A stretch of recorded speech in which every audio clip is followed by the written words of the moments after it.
Right now, sitting in a secure vault somewhere on Earth is a synthetic diamond grown in a laboratory under hyper controlled human pressure. It is chemically perfect. It possesses flawless molecular symmetry. Yet, if you place that laboratory diamond in a highly sensitive quantum observation chamber, right alongside a diamond forged 90 miles beneath the Earth's mantle, like 3 billion years ago, the quantum field responds to them completely differently. One collapses the local wave function with razor sharp predictability. The other sends a resonant, systematic ripple through the entire localized space time matrix. Why? Why does a universe governed by cold mathematics care about the history of its matter? I mean, why does a natural stone hold a signal that human technology can mimic but never truly replicate? Now, most people trying to manifest a new reality, trying to rewrite their identity or pull an abundance signal out of the field, they're making a catastrophic, fatal error. They treat the physical world as a dead, passive canvas. Now, they think their mind is the only broadcast antenna in the room. And because they treat the physical earth as an empty stage, their manifestations arrive warped, fractured, or completely delayed, if they happen at all. Now, in the next 20 minutes, I'm going to show you the missing structural architecture of reality construction. I'm going to reveal exactly why the ground beneath your feet has been preparing physical instruments for hundreds of millions of years to stabilize your specific nervous system. Yeah. And by the end of this video, I am going to reveal a hidden technical secret about the history of matter inside your own body. A secret that will permanently explain why your highest intensity thoughts have failed to crystallize into the physical reality at all. I mean, and the one physical adjustment, just one, that forces the field to collapse into form. Welcome back to Stellarium. If you're here, you are a sovereign architect. Now, let's look at the actual blueprint, shall we?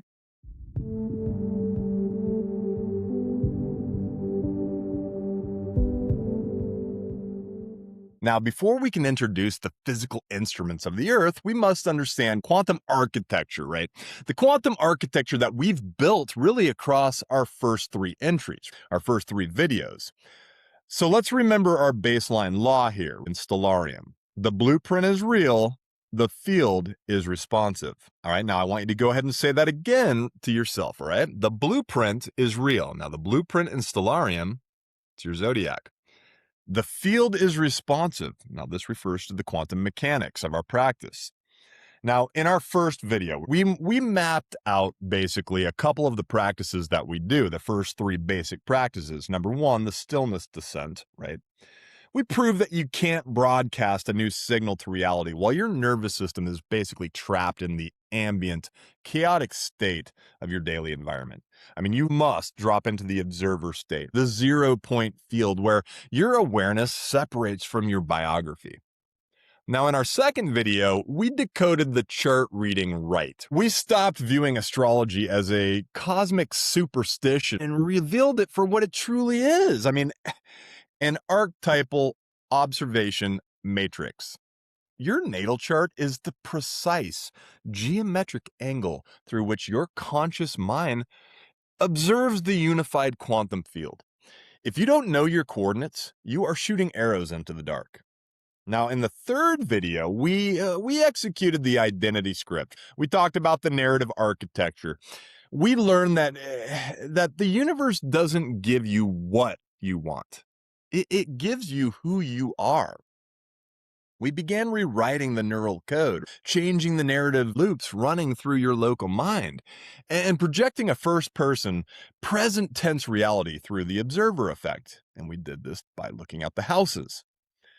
But here's where the system breaks down for like 95% of practitioners, right?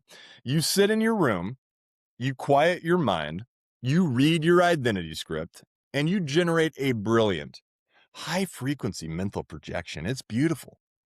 But the moment you open your eyes and step into the linoleum floor of your kitchen, or look at your bank account, or interact with an old relationship, your body drops its frequency back into survival baseline. I mean, your mind is broadcasting in 5G, but your physical body is anchored in, I don't know, a 1G material reality.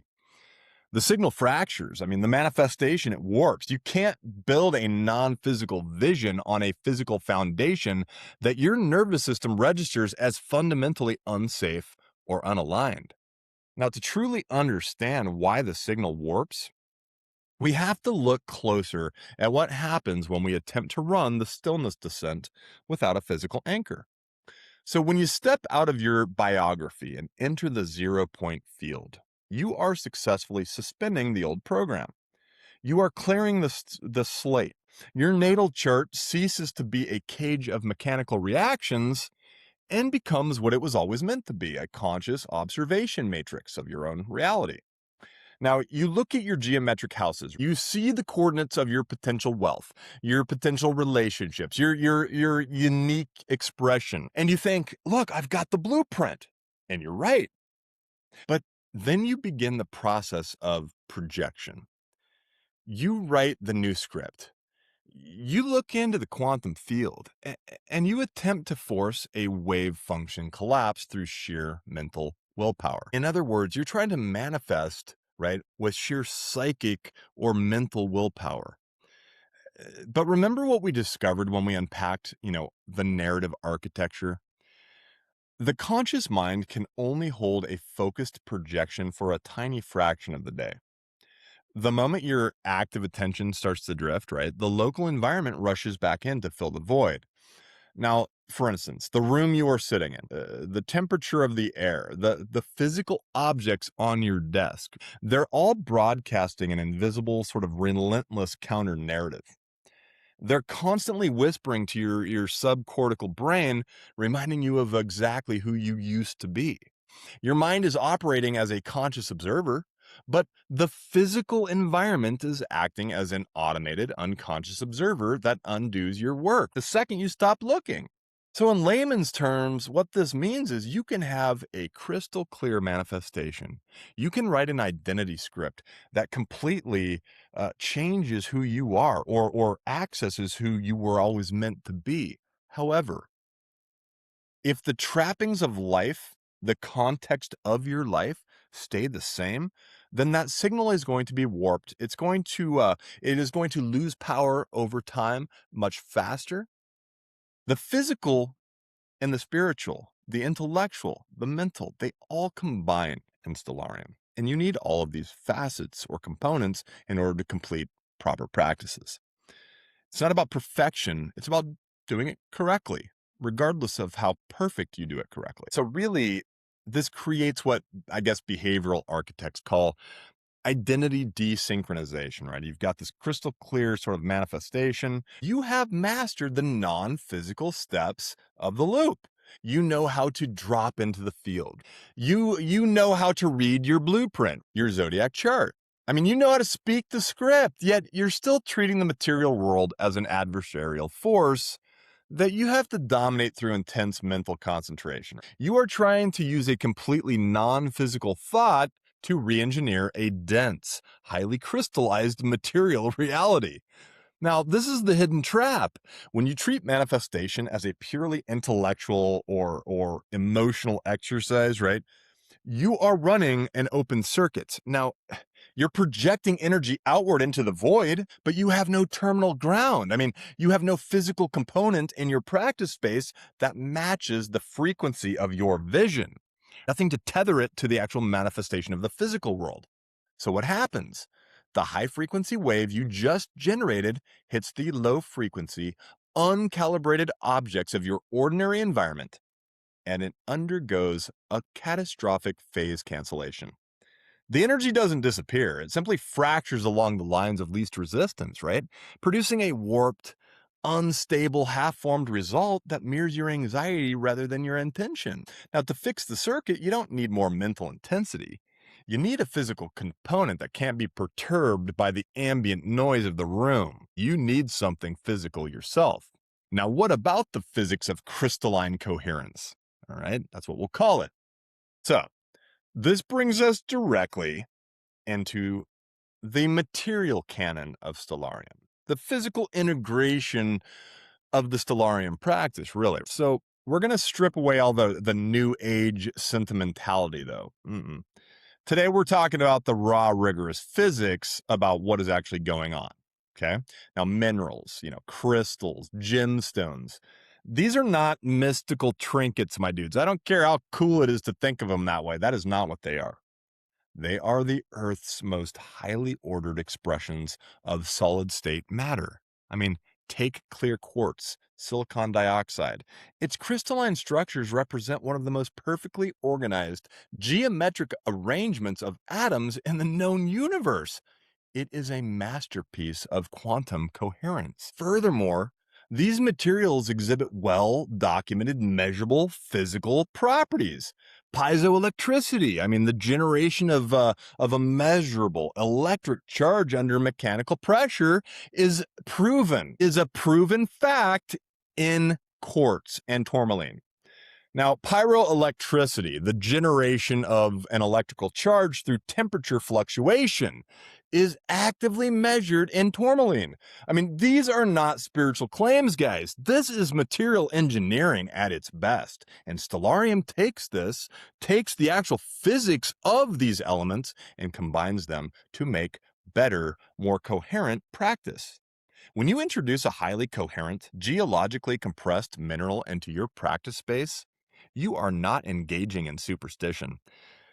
You're introducing a physical coherence anchor. Your human brain, your nervous system are highly fluid, volatile, and easily perturbed by surrounding stuff. So a stone, right? A stone, however, holds its specific structural frequency with an evolutionary stability that resists the ambient chaos of your environment. The stones act almost like a tuning fork for your physical body. I mean, it bridges the gap between the formless field of your mind and the dense material field of the earth around you, right? It tells your nervous system the physical world is safe, structured, and ready to receive the signal. Now, in the material canon, right? We categorize the Earth's mineral instruments by their planetary and sign rulers, mapping them, directly on to the four pillars of our practice. Now, let's look at the foundational tools you need to anchor your blueprint. All right. Now, first, Saturn, which represents really, or really manifests through pillar one of our practice, the field. So Saturn's stones are our grounding, really, and our structuring materials. Minerals formed under immense pressure over, sort of immense timelines. So something like, I don't know, obsidian, which, it's a volcanic glass formed by the rapid collapse of chaotic lava, right, into a structured reflective mirror.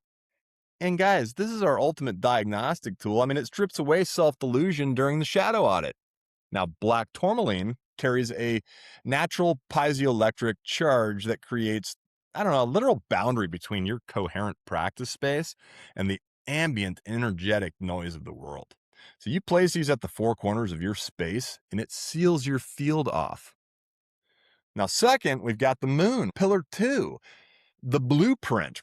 The moon governs your emotional intelligence, your cyclical awareness, if you will. Moonstone, with its microscopic layers of feldspar and, that scatter light into an inner sort of floating glow, it doesn't generate its own light, it reflects. Now, held in your non-dominant hand during the chart reading rate, it acts as a silent receptive antenna for intuitive field impressions. And then you've got stuff like pearl. This is the only organic gem formed layer by layer by a living organism over time. Now, this is the physical metaphor for the practice itself. I mean, coherence built slowly through consistent application. Yeah. Now, third, Mercury and Venus, they represent pillar three, the projection. Now, so for your identity script work, you use something like citrine quartz, right? Colored by iron impurities. This is your primary amplifier. Placed basically on your writing surface, its solar frequency increases the encoding power of your language. Now, When you need to anchor the frequency of material abundance from self-worth, we look to Venus's primary material, emerald. All right. Now, emerald connects the heart's electromagnetic field to the second house of material sufficiency, really creating the precise somatic frequency required for your sensory saturation practices. Now, to integrate these instruments, right, fully, you have got to construct your natal chart altar. Now, again, altar is a very loose term here. This is not a spiritual practice. You do not pile stones casually in a corner, right? You don't need to put up pictures of some deity. You take a physical print of your unique natal blueprint. You locate your sun, your moon, you look at your rising sign, and you select their primary stones to form your foundation layer. Then you place each stone flat on the surface of the altar, positioned exactly at the house coordinates it occupies in your natal chart. Now, again, this isn't necessary, it's just signal enhancing. Now, at the absolute center of your wheel, you place an unpolished clear quartz point aimed directly at your midheaven. Now, this central quartz acts as a universal conductor, drawing the disparate frequencies of your natal placements basically into a single sort of unified, upward directed broadcast signal. All right. Now, let us close the loop here. Let's return to the question we opened at the very beginning of the broadcast. Why does a 3 billion year old natural diamond send a massive resonant wave through the quantum observation field, while a laboratory grown clone produces nothing but a flat, localized reaction? And what is the hidden, technical secret about the matter inside your own body that dictates your manifestation success? Well, here is the truth that the science guy mechanics and the mystical teachers rarely synthesize. The atoms inside your physical body, the iron in your blood, the calcium in your bones, the silicon in your cells, were not manufactured yesterday, guys. Every single atom inside your physical form was forged in the hearts of dying stars, compressed by ancient planetary collisions, and cycled through millions of years of geological evolution before assembling into the temporary biological machine you call you. Your body is not a separate entity from the earth. Your body is the earth. It remembers the pressure. It understands the math of duration, baby. When you attempt to manifest reality using only your passing, intellectual or emotional thoughts, you are trying to rewrite a 3 billion year old material field with a 3-second mental whisper. Your mind wants the change, but your stardust forged physical body rejects the signal because it doesn't recognize it as structurally stable. This is why your manifestations have arrived warped, half-formed, fractured, or not at all. You were treating your physical body and the material earth as an empty stage rather than what it truly is, your co-practitioner. The secret adjustment in Stellarium is this. When you hold a geologically coherent stone that matches your natal blueprint, your physical body recognizes the ancestral mathematics of that stone. It feels the millions of years of compressed pressure and absolute geometric symmetry. The stone signals to your nervous system that the frequency you are broadcasting is not temporary. It's not a fleeting fantasy. It is a permanent structural reality that the earth has already mastered. By anchoring your identity script with citrine, right? By seeing your practice field with black tourmaline, and by aligning your natal chart altar with the Earth's raw materials, you stop whispering in the wind. Architects, you give your thoughts a physical gravity. You force the wave function to collapse because you are finally offering it a permanent physical foundation to land upon. Yeah, the blueprint is real.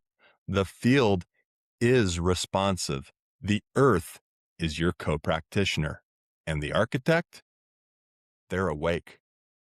Pick up your instruments. Build your altar. Anchor your field. Baby, I will see you on the next transmission.